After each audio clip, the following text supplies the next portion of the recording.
Welcome to Radio Spark, the voice of Jaipuria. Jaipuria. Jaipuria. Hello everyone, welcome back to your utmost favorite Radio Spark, which brings before you yet another remarkable and impressive guest to share his insights and inspire us, Dr. Nishu Gupta. Seth Anandram Jaipuria School, Lucknow is extremely delighted to have you here, sir. We are very happy to have you here and we are extremely gracious that you are here with us. Thank you. Thank you, sir. You're listening to RJ Ashwin And RJ Vedansh. and Here we go. Dr. Nishu Gupta holds a PhD degree from MNNIT Prayagraj.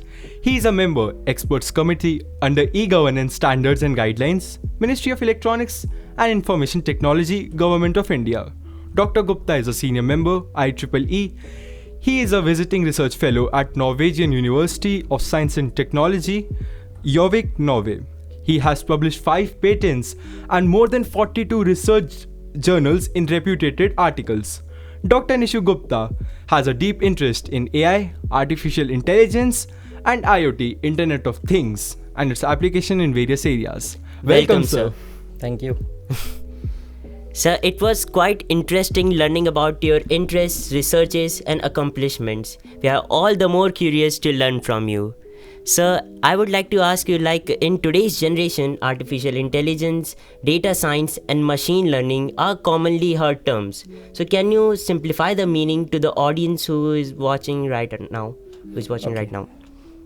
So, artificial intelligence, data sciences, and machine learning. machine learning. Okay. So, let me put it in a very clear way.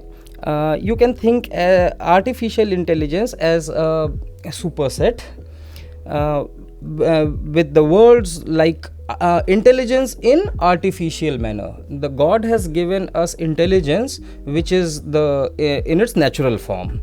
Okay, when humans are injecting some intelligence in a device made by them, we call it artificial intelligence. Okay, with the this artificial intelligence is what I should say is not new now. It is pretty old. It was amongst us since long, but its applications have come up in the recent era of 4G and upcoming 5G.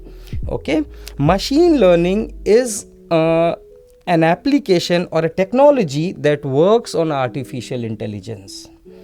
With the help of this technology, various algorithms that are being facilitated using artificial intelligence, they become easier for applications and human use.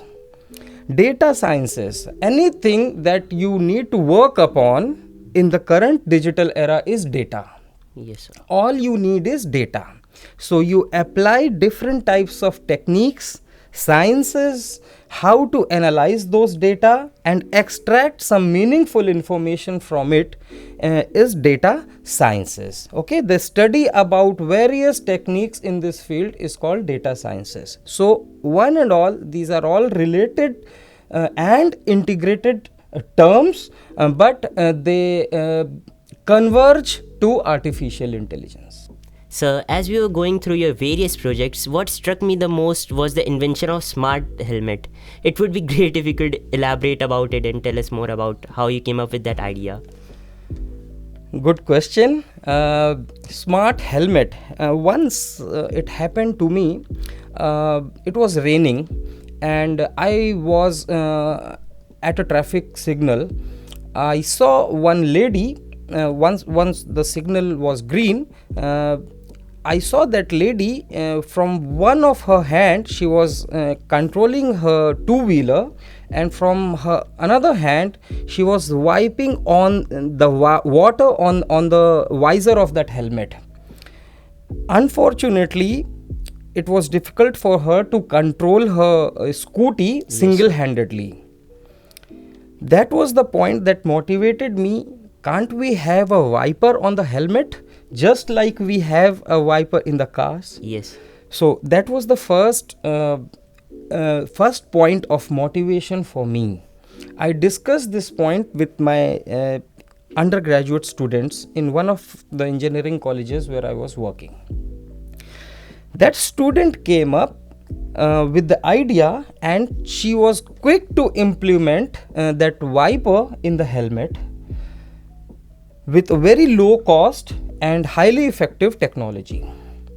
Gradually, we evolved more and more, and we tried to integrate more applications in this smart helmet.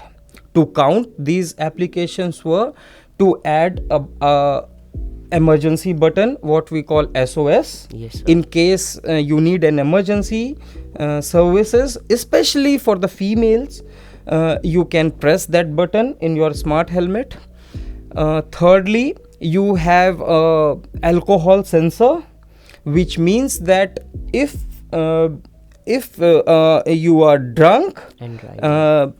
it should discourage you from driving, saving your life as well as life of others on the road. So with the help of that smart helmet, the ignition of your bike was connected, which won't allow you to start the bike if your alcohol consumption level is beyond what is prescribed by the government. Yes. Next was GPS. We all of us use GPS navigation systems to track the roads. For four-wheeler drivers it is easy, but it is difficult for two-wheelers riders to look at that screen and drive. So we use this sound navigation system, that the feature that is already there in the Yes, Google sir. Maps, Yes, right? sir. So Yes. even if you cannot look at that screen, the automated voice gives you clear cut instruction where you have to turn left, where you have to take the third exit, and so on. So this is the concept behind smart helmet, and we keep on adding more and more features to this. Thank you, sir. That answer was quite interesting and it was a lot helpful to the person who are wearing that smart helmet. We would like to know the origin of your research, the desire to research, and where it all emerged from. Can you share some personal experience regarding it? My father is a professor at NIT Allahabad. He is retired now, and he served as a dean as well over there for research and consultancy. So genetically, I'm an academician, right? So I did my engineering from Lucknow in the year 2005. After that, I moved to corporate world. I got placed in Infosys, where I worked for around 3 years. That was a great place not only to work for, but I got deeply motivated from that organization for higher education, and that backed me a lot to go for master's degree. Yes. And finally I was happy to get selected at very prestigious Delhi Technological University, which was formerly Delhi College of Engineering, Delhi. So I did my masters from DTU, Delhi, and that was the point which sparked the ignition of research within me. The faculty members over there, they guided me very well, and I published along with my friends some papers in international conferences. So I should say that was the beginning of my research career. From there, with the motivation, and research is not a one person work. You Yes. need a team to work in a research. I was lucky to have good teams with me, and gradually after completing my masters, I worked as a visiting faculty at NIT Allahabad for around couple of years. Then I was selected for a doctoral course in the Electronics and Communication Engineering department. The environment at that place is such that you cannot stop yourself from researching. So the faculty members, the highly learned faculty members, they injected that atmosphere not only within me, but to all the candidates who were pursuing the doctoral course, and the curriculum and the entire semester-wise evaluation performance was so well planned that I enjoyed my duration over there as a researcher. Later, after completing my doctoral course, it was time for me to move ahead and explore more possibilities and avenues for research, which made me land at University of Oviedo in Spain. I worked at Spain, and I still continue to work as a visiting researcher over there, which allowed me to publish paper in one of the most prestigious journals of the world. And moving ahead from Spain, I worked with one of the most, you can say, prestigious institutes of the world, that is King Abdulaziz University, Yes, that sir. is in Saudi Arabia.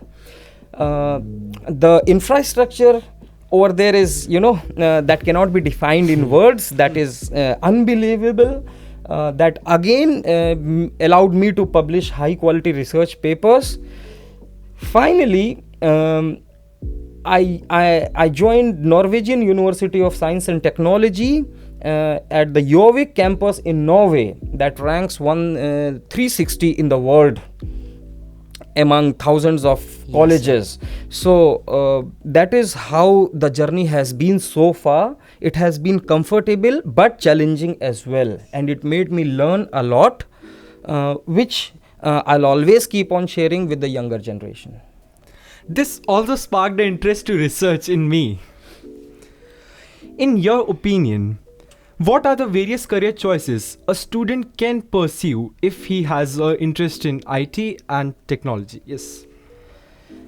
All the branches of technology, particularly engineering fields, offer absorption of IT and computer science related students. Be it civil, be it mechanical, be it electrical, be it electronics, or be it any other branch. The application of computer science is inherited in all these branches.